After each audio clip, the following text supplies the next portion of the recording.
Hello friends, Del Ballou here with another tutorial. Today I'm going to be working on an oil painting, specifically a beach scene in oil painting. I have first put acrylic paint on here. I like having a tinted canvas because it keeps me from having to worry about covering up all that white space. And sometimes that can be tricky, but I like to use liquid paint medium because it not only thins my paint, but it also allows it to dry quickly. So that's just a little hint for you today. But after I did my acrylic underpainting, I did go over it with sandpaper so that I wouldn't have brush marks.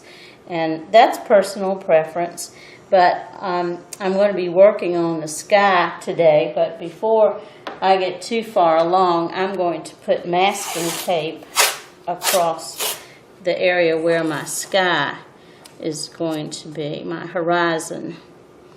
And while this may not be absolutely straight, it'll certainly be closer than it would be without it.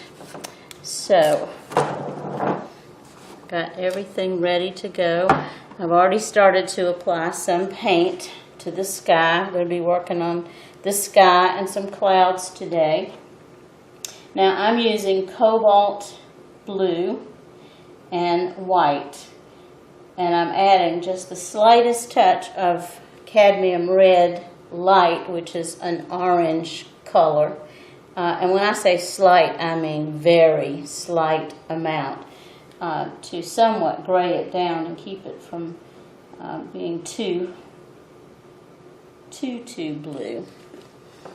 And I'm also, as I said, I'm using this liquid, which will allow my paint to go on a little easier.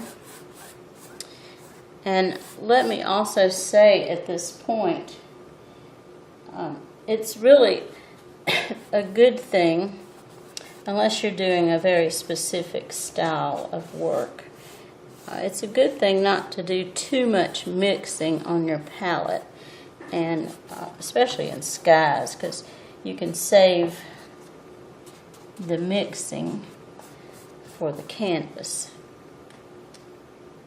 And the reason I say that is that these darker areas and lighter areas are very characteristic of skies to begin with. And when we get ready to put in our clouds, those dark places will help us to suggest where we could put some clouds. Now, clouds are very individual. You know, some people might like a lot of white puffy clouds, cumulus clouds, and sometimes I do. If I have a bigger sky area to cover, I actually do like the clouds, but the clouds can make your scene too busy if that's not where your focus is going to be.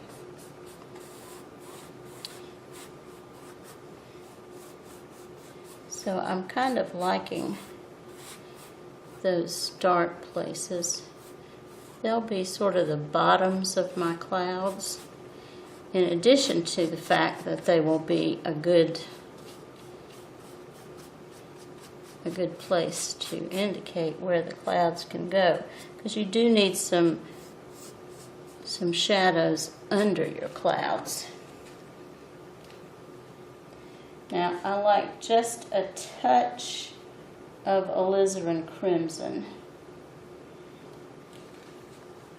underneath my clouds. That wasn't quite enough. Nor was that. What's going on here? There you go. And you don't want to overdo it, because you can come back in here and work these in when you're putting your clouds in. You can add them. I'll put just a little bit more dark blue under here.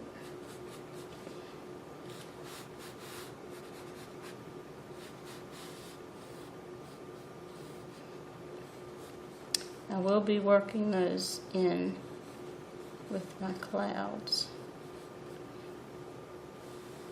But then again, if I don't, that'll be okay too. Just a touch more alizarin.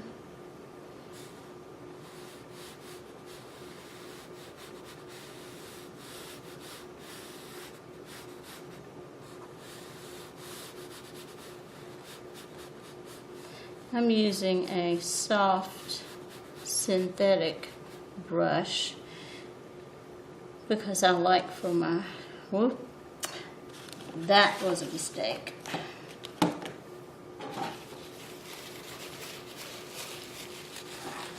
So I'm just going to wipe that off.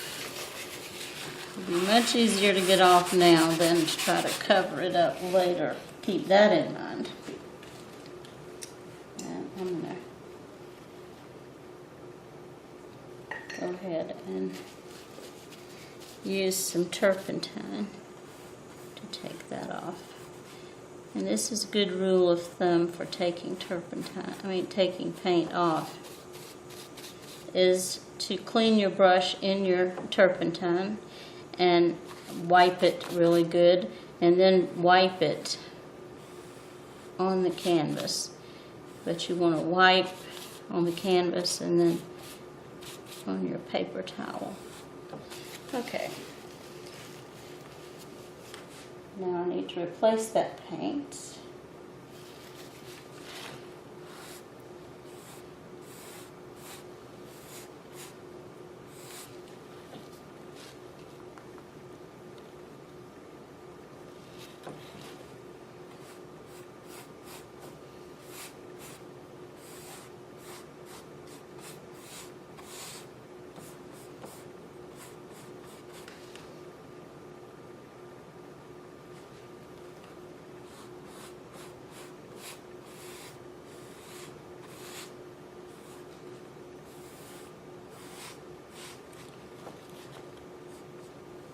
Now, with this liquid, your paint will dry pretty quickly.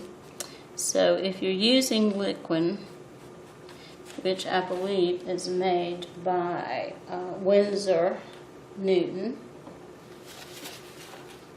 you'll need to work pretty quickly on establishing your clouds. Now, to begin my clouds, I clean my brush out and get as much of the blue out as I can, and then get some white in my brush, just some pure white. And I'm actually going to change to a bristle brush, because the bristle brush will give me a little texture in my clouds.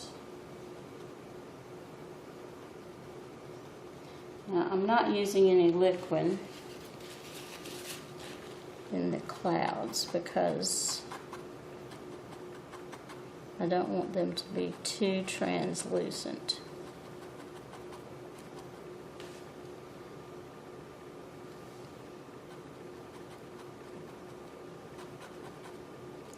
Now, you want to pat these on, but you don't necessarily want to just keep patting in the same place because of the fact that you want them to stay white.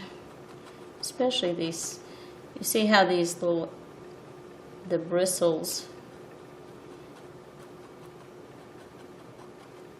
leave these highlights. I'm going to be assuming my light is coming from this direction, so the clouds will pick up that light. And later I'll go back and put some yellow.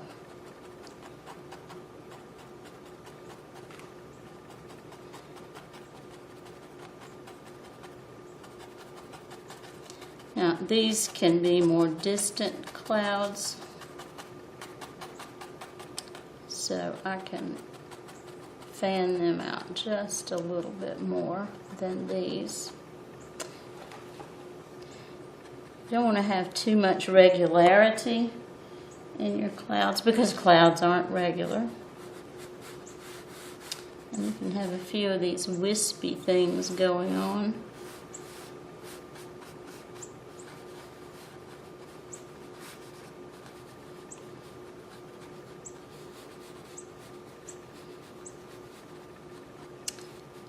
Now you see the wisdom in my putting these colors in.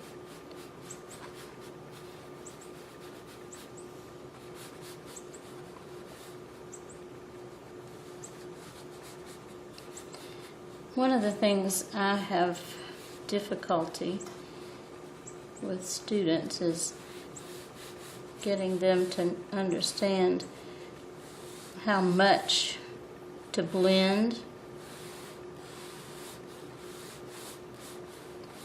And I certainly don't get it right myself. But I know that if you start off with the right intention and tension, it takes a whole lot less work. Because you don't have to keep going over things. And some people like more blended paintings. And I do sort of. I have a lot of different styles, I think, in my work. And one of them is smooth.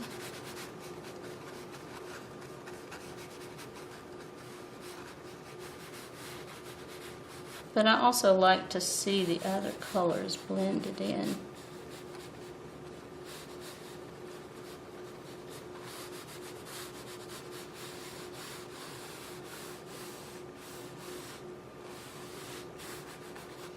And I know you've all seen alizarin skies.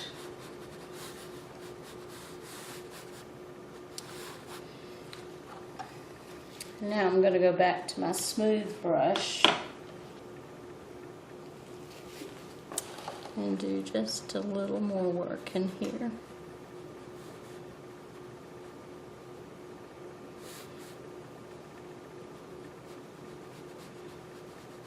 I'm touching very, very lightly under these clouds.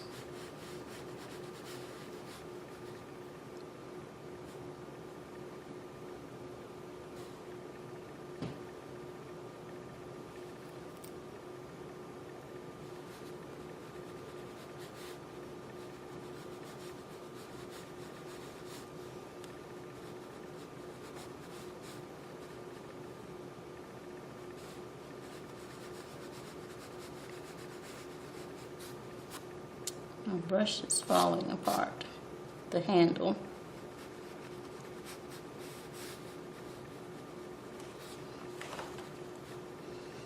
I typically buy cheap brushes, and on occasion things like that happen. Sometimes cheap brushes have their advantages, though. For one thing, they're cheap. For another, I can throw them out when I need to, but I really like synthetic brushes for soft work.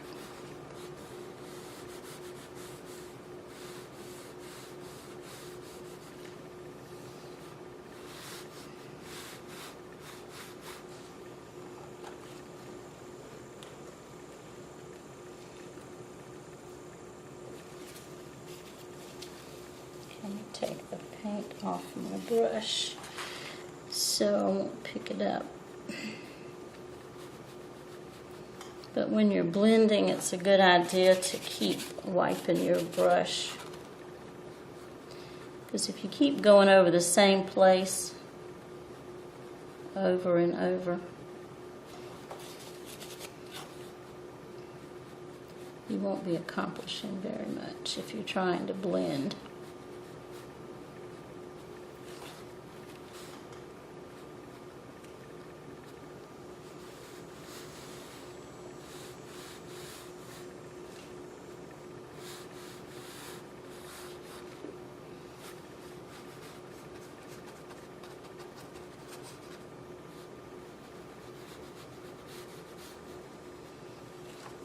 Well, those are different clouds, but I kind of like them. And there's certainly clouds that you might actually see. Now, when this dries, I can actually come back and put a little bit more shadow right underneath. But right now, I'm going to call that done.